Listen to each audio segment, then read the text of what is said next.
Hello, fellow humans. The world is in crisis because the accumulation of capital grows much faster than the needs of humans. To put it into a simple formula, C greater than N.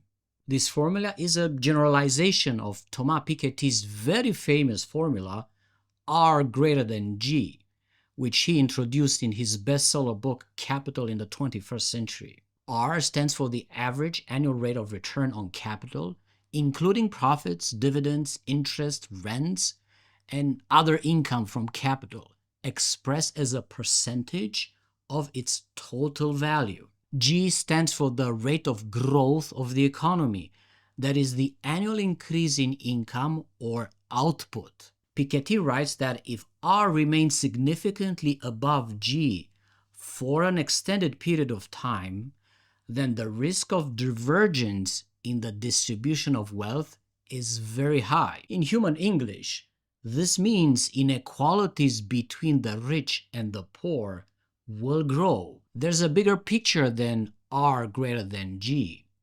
The problem with G is that growth as it is measured today does not include almost everything that is important for a good life. Free time, clean air, clean water, a healthy biosphere, healthy relationships, care. A clean river or a pristine forest does not count for G, but it surely counts for the quality of life and for the needs of humans. This is why the formula C greater than N captures the entire picture, not just the things that are measured in money. C measures both the rates of return on capital, like R in Piketty's formula, and also the production and reproduction of capital itself. For example, when a forest is cut down to make a space for industrial agriculture, capital is being created either from pure nature or from property that was not being used for production before. This is the process of dispossession that directly affects the needs of humans for clean air, biodiversity, and healthy food, and measures the changes in the needs of humans from healthy food, water, housing, mental health, communication, and moving around. Many can argue that internet, electricity, air conditioning in hospitals and in many dwellings are now fundamental needs. As knowledge and cultures evolve, so do human needs. However, the severe disconnect between the speed of capital accumulation and the speed of change of human needs is the fundamental cause for the many crises of the world. As Alan Mixon's Wood showed, capitalism emerged as a system of new social relationships which ended up separating the spheres of politics from the economics. The satisfaction of needs was being done more and more through exchange of goods on markets, relying less and less on the control of the political sphere. As this separation became more and more evident, behind the scene, a system of interlocking doctrines was also emerging. This system, which I call the threefold model of capitalism, was in a feedback loop with the social relations that have been emerging out of feudalism.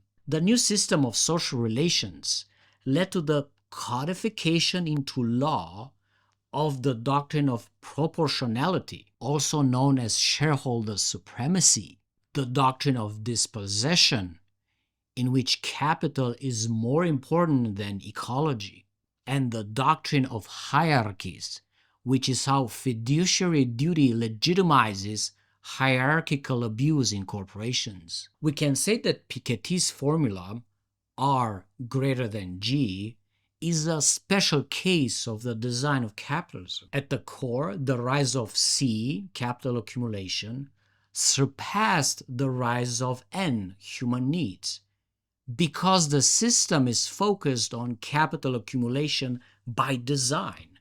The system exists only to reproduce itself and keep growing for its own sake. This is why we ended up with the rates of return on capital, R, being greater than the rate of growth of the economy, G. The economy includes education, healthcare, parks, and roads that are not subject to capital accumulation, or at least they should not be subject for accumulation. We can fix the crisis by bringing balance to the equation, by making C equals N, which is done by breaking the three doctrines inside the design. In practice, this means getting rid of the stock market, introduce economic democracy in all corporations, and abolish dispossession by ending the imperial colonization of the global south at the bare minimum.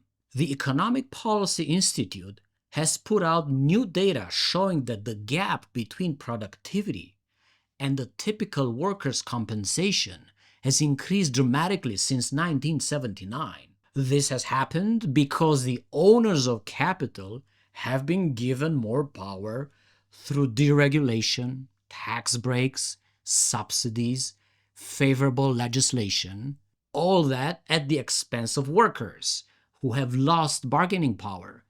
This is another illustration of how capital accumulation has been growing faster than the needs of humans. If we think that poverty means living on $5.50 per day, which is a very generous amount compared to the World Bank standard of $2.15 a day, then we see that year over year, poverty declines at the rate of about 1% per year. If that ever happens, some data shows that if we raise the bar by about $1 per day, then poverty actually increases. Again, it traces back to capital accumulation, raising faster than the needs of humans. Owners of capital become richer and richer by extracting value from our work and from other countries' resources. They take much more than they need, while the needs of everybody else are left behind. There's massive inequality between regions of the world. Income and capital accumulation has grown much faster in North America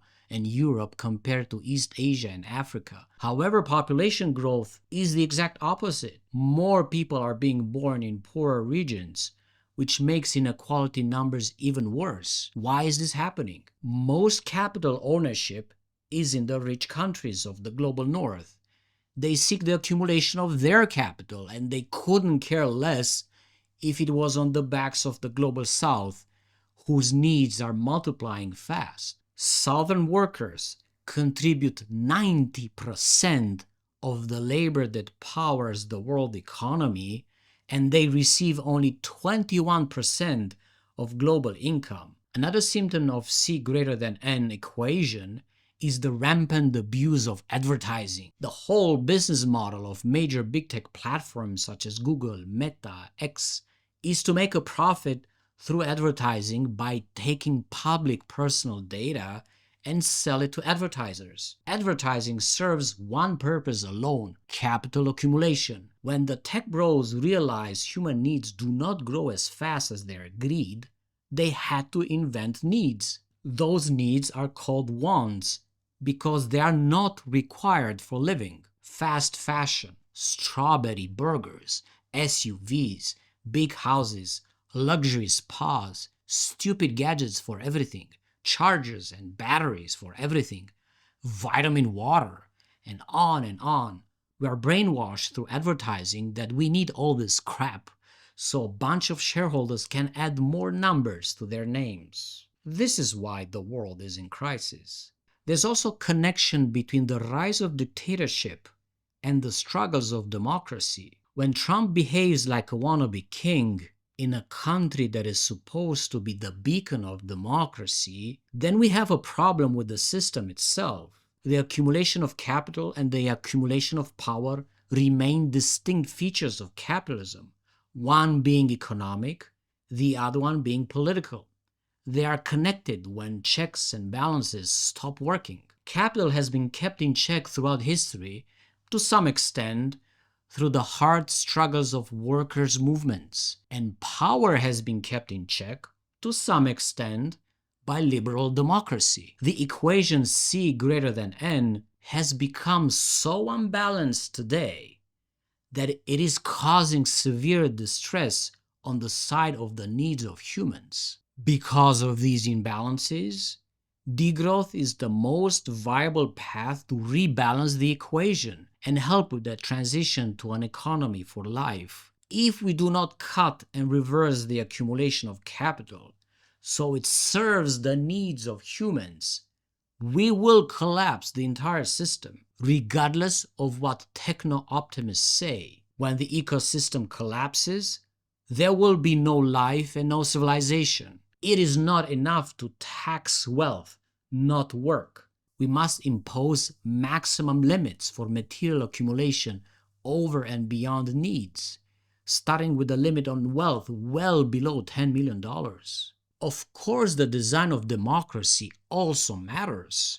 If electoral democracy keeps giving us incompetent and abusive governments, we should abolish elections and have our government selected by qualified lottery. What is crystal clear is that we are facing a very tight deadline. We must think radical. Thank you for watching. Our first line of defense against the oligarchs and capitalism is to support each other and build networks of solidarity. The super rich have a louder voice because they own all mainstream media, including YouTube. But we are more people than they are. Join us and speak truth to power. Please support me if you can on Ko-fi or Patreon so I can pay my bills. See you next week. Increase the peace. After living for nearly 100 years on this planet, I now understand the most important place on Earth is not on land, but at sea.